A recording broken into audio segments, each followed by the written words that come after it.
तो आज के इस सेशन में हम लोग सिंपल माइक्रोस्कोप को कवर करेंगे, जो कि मैग्नीफाइंग ग्लास या मैग्नीफाइंग लेंस भी कहलाता है। इसका जो बेसिक काम ये है कि ये छोटी साइज के ऑब्जेक्ट को बड़ा मैग्नीफाई करके हमें दिखाता है। ठीक है, this is the basic concept, this is the basic task what magnifying lens is doing. तो जैसा कि हमें पता है कि अगर हमें ऑब्जेक्ट की साइज को मैग्नीफाई करना है तो हमें ऑब्जेक्ट को लेंस और फोकल पॉइंट के बीच में लोकेट करना होगा। ठीक है, और इसका मैग्नीफाइंग इमेज हमें मिलेगा। तो जो इमेज को कहाँ लोकेट करेंगे, हम इमेज को हम लोग नियर पॉइंट पर लोकेट करेंगे, जो कि 25 सेंटीमीटर होता है फॉर हेल्दी आई। ठीक है, तो जैसा कि हम यहाँ पर देख पा रहे हैं कि जो ऑब्जेक्ट की लोकेशन है वो यू है, जो कि काफी नजदीक है लेंस से, और इस ऑब्जेक्ट को हम 25 सेंटीमीटर पर लोकेट कर रहे हैं ताकि हम आसानी से इन लार्ज फॉर्म में इसको देख सकें। तो let's talk about the magnification. Magnification ये v अपॉन u होता है ना, यानी कि it is nothing but h dash upon h। What is h dash? ये लेंथ ऑफ द इमेज, ये h डैश है और ये h है। तो यहां पर जो u की लोकेशन है, अलग अलग ऑब्जेक्ट के केस में अलग अलग हमें u की लोकेशन को फिक्स करना होगा। बहुत ही छोटा ऑब्जेक्ट होगा तो it will be very close to the lens, और थोड़ा सा उसकी साइज ठीक ठाक अगर होगी तो उसे हमें थोड़ा सा दूर रखना पड़ेगा। ऐसा क्यों? क्योंकि हमने फिक्स कर रखा है कि डिसाइड कर रखा है कि इमेज को हम डी डिस्टेंस पर ही बनाएंगे। तो एफ की वैल्यू तो फिक्स है, डी की वैल्यू भी फिक्स है, तो हमें यू में ही एडजस्टमेंट करना होगा। तो इसलिए हम एक मैग्निफिकेशन फॉर्मूला बनाएंगे जो कि यू, उस फॉर्मूले में यू ना अपीयर हो। ठीक है, बात समझ में आ रही है आपको? तो लेंस फॉर्मूला क्या होता है? 1/f is equal to 1/v minus 1/u। तो दोनों तरफ हम लोगों ने v से मल्टीप्लाई कर दिया, v/f 1 माइनस v/u। तो v/u comes out to be 1 minus v/f। अच्छा, v की वैल्यू 25 सेंटीमीटर है ना, जो कि u की ही साइड में है, यानी इसका साइन नेगेटिव होगा। तो क्या हम 1 प्लस d/f लिख सकते हैं? बिल्कुल लिख सकते हैं। तो इसका मतलब ये हुआ कि जो मैग्निफिकेशन आ रही है v/u, उसे हम 1 प्लस d/f ई लिखेंगे। एफ ई क्या है? Focal length of eyepiece, जो कि जो लेंस आंख से नजदीक होता है, आंख के पास होता है, उसे हम आई पीस कहते हैं, और जो लेंस ऑब्जेक्ट के करीब होता है वो ऑब्जेक्ट लेंस कहलाता है। अब आप पूछोगे ये क्या बात हुई, यहाँ पर तो एक ही लेंस है। तो अभी आगे हम लोग कंपाउंड माइक्रोस्कोप भी पढ़ेंगे जिसमें दो लेंसेज यूज किए जाते हैं, तो उसमें वहां पर हमें नेमिंग करनी पड़ती है। यहाँ पर सिंपली एफ यूज करें, कोई प्रॉब्लम नहीं है। तो लेकिन आगे जा करके हम इसी लेंस को, जो कि आंख से, हमारी आई से नजदीक होता है, उसको हम आई पीस के रूप में डिफाइन करेंगे। ठीक है, तो अगर हम इमेज को नियर पॉइंट पर लोकेट करते हैं तो हमारा उस केस में मैग्निफिकेशन जो होगा 1 प्लस d/f होगा। अभी इमेज, इन लार्ज इमेज को हम दूसरे तरीके से भी देख सकते हैं। अगर हम उसे इन्फिनिटी पर देखें, यानी कि अच्छी खासी डिस्टेंस पर देखें, ताकि हमारे सिलियरी मसल्स पे, हमारे आई पर जरा भी स्ट्रेन ना पड़े, तो ऐसी सिचुएशन में हम कहते हैं कि we are forming image at infinity. तो इसका मतलब यहाँ पर हमें थोड़ा सा मॉडिफिकेशन करना पड़ेगा. We do not know exactly what is the value of v in numeric form. तो v जो है उसको हम इन्फिनिटी पर फॉर्म करा रहे हैं. इन्फिनिटी का मतलब ये नहीं होता कि करोड़ों अरबों किलोमीटर दूरी पर. हमें उसकी इमेज ढंग से दिखनी चाहिए, लेकिन वो हमारी सिलेरी मसल्स पर जरा भी स्ट्रेन नहीं आना चाहिए. ये इस सिचुएशन को हम कहेंगे कि we are forming image at infinity. तो यहां पर in such case when v is forming at infinity, we take the help of angular magnification. Angular magnification ये नई चीज है ना. इसको समझ लेते हैं. बहुत ही आसान सी चीज है. पहले हम ऑब्जेक्ट को without using any optical instrument, कोई भी लेंस या किसी भी ऑप्टिकल इंस्ट्रूमेंट के यूज के बिना सिंपली हम ऑब्जेक्ट को डी डिस्टेंस पर लोकेट करते हैं, यानी नियर पॉइंट पर हम उसको लोकेट करते हैं, और हम देखते हैं कि how much angle it is subtending at our eyes. आपके लिए ये मैंने डायग्राम बना रखा है, इसको आप गौर से देखिए. अगर ऑब्जेक्ट की हाइट h है और if that object is located at d distance from our eye, तो क्या हम कह सकते हैं कि ten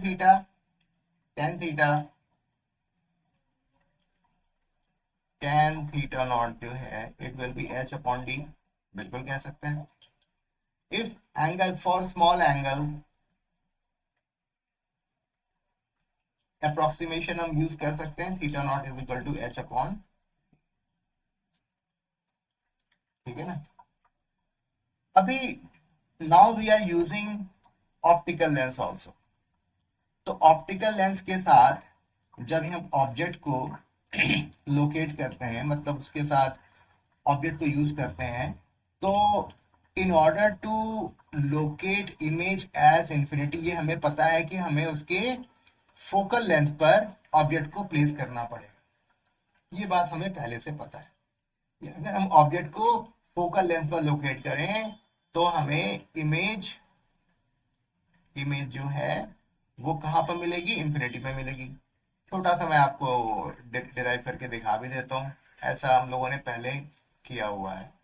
1/f is equal to 1/v minus 1/u. तो यानी कि हमने u को कहाँ पर लोकेट किया, fe पे.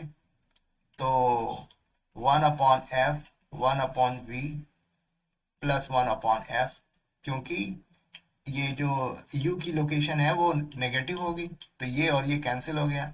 तो v comes out to be infinity. ठीक है ना. तो ये बड़ा आसान सा था, जिसको आप पहले से जानते हैं.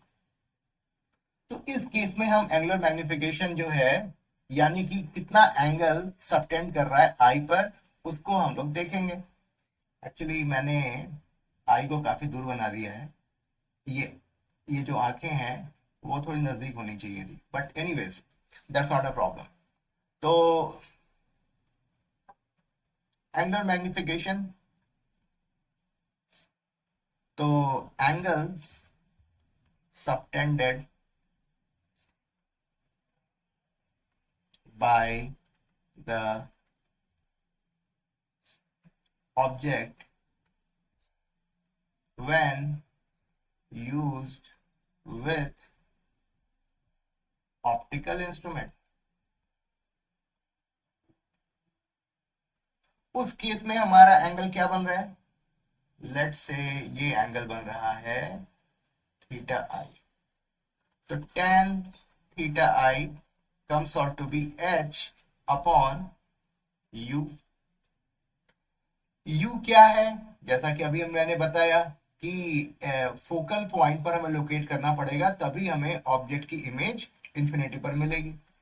h अपॉन एफ, यानी कि थीटा आई, यानी फाइनल एंगल और इनिशियल एंगल हमें मिल गया. ठीक है. तो एंगुलर मैग्निफिकेशन क्या हो गया,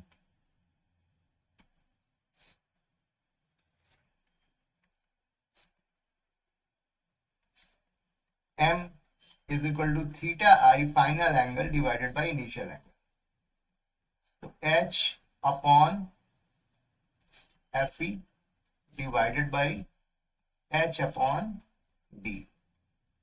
तो m comes out to be h upon F E d upon h। h से h कैंसिल हुआ, m comes out to be d upon, ये हमारा मैग्निफिकेशन आया जब हम ऑब्जेक्ट को की इमेज को इंफिनिटी पर लोकेट कर रहे हैं। ठीक है, तो इस तरीके से हमने ये फॉर्मूला समझा कि जो मैग्नीफाइंग लेंस और magnifying lens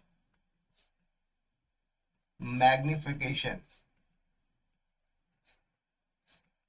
is, let's say इसको हम एम डी बोलते हैं, 1 प्लस डी अपॉन एफ ई, इक्वेशन नंबर 1।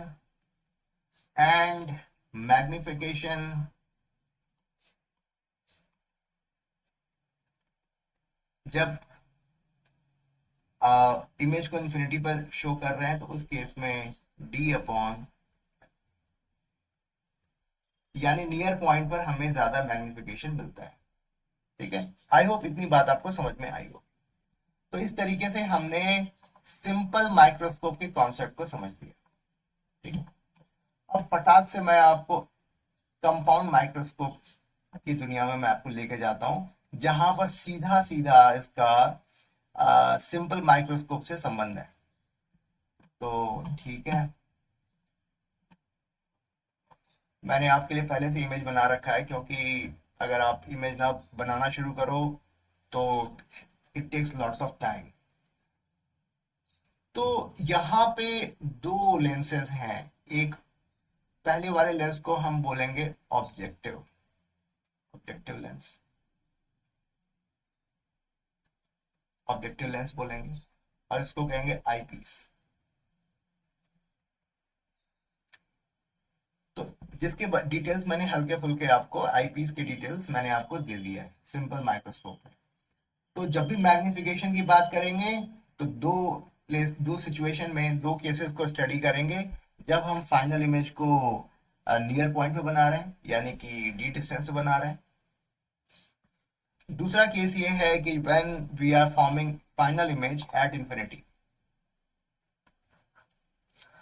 तो इन दो केसेस को हम डिस्कस करेंगे। तो पहले जो ऑब्जेक्टिव लेंस है, जिसकी फोकल लेंथ कम होती है, उसको हम फोकल पॉइंट और सेंटर ऑफ कर्वेचर के बीच में रखेंगे और ऐसे लोकेट करेंगे कि इसकी रियल इमेज हमें मिले। यानी कि अगर ऑब्जेक्ट की लोकेशन u0 है, u0 है, और उसकी फोकल लेंथ fo है, तो हमें उसकी इमेज vo पे मिल रही है। ठीक है, अच्छा, तो अगर मैंने ऑब्जेक्ट को फोकल पॉइंट और सेंटर ऑफ कर्वेचर के बीच में रखा हुआ है, तो इसका मतलब ये है कि इमेज हमें इन्वर्टेड मिलेगी और इनलार्ज मिलेगी। तो इसका मतलब ये हुआ कि h और h डैश, तो h dash upon h will be greater than 1। तो इस केस में magnification caused by objective lens will be v0 divided by u0। ठीक है, हम इसके सिर्फ मॉड के बारे में बात करें, हमें कोई फर्क नहीं पड़ता, मैग्निफिकेशन डेफिनेटली नेगेटिव में होगा। वो यही बताता है कि इसका मतलब ये हुआ कि इमेज इन्वर्टेड मिल रही है। इसे m1 से डिफाइन करें। एक और यहां पर फर्दर मैग्नीफाई कर रहे हैं इस इमेज को, और इस बार ये जो ऑब्जेक्ट जो जिसकी साइज h डैश हो चुकी है, उसे हम आईपीस लेंस और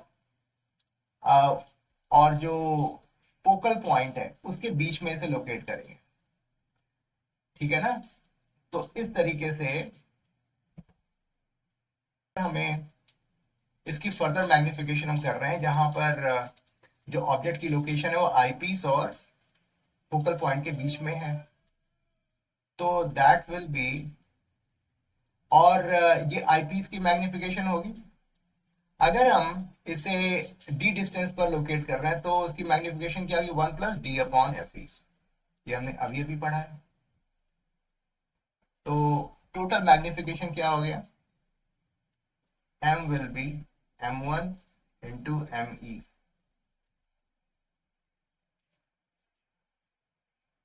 1 प्लस डी अपॉन एफ।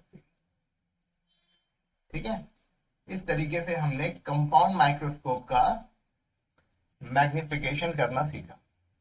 ठीक है, यहाँ पे मैं आपको बताऊं कि फाइनल इमेज को हम डी डिस्टेंस पर लोकेट कर रहे हैं। ओके, अगर सेकंड केस की बात करें, वो भी अब आसान रह गया, कोई प्रॉब्लम नहीं है। सेकंड केस में ऑब्जेक्ट जो है, जो ऑब्जेक्ट हमारा है उसको कहां पर लोकेट कर रहे हैं, आईपीस के फोकल पॉइंट पे। जो ऑब्जेक्ट है जिसकी हाइट h है उसे आईपीस के फोकल पॉइंट पर लोकेट कर रहे हैं, तभी तो हमें फाइनल इमेज इंफिनिटी पर मिलेगा। ठीक है, तो इस तरीके से हमें m1 की वैल्यू मिल जाएगी v0 डिवाइडेड बाई u0, और m2 की वैल्यू क्या हो जाएगी, d अपॉन एफ ई, और दोनों का हमने मल्टीप्लाई कर देना है। Total magnification m1 into m2, v0 divided by u0 into d upon. I hope ये कॉन्सेप्ट आपको समझ में आया होगा। ठीक है, और ज्यादा मुश्किल नहीं था, लेकिन बच्चों को समझने में दिक्कत आती है। ठीक है, तो आई होप ये सेशन आपके लिए इंटरेस्टिंग था। If you like this video then please do like, share and subscribe this channel, it gives me lots of motivation. ठीक है ना, so God bless you all.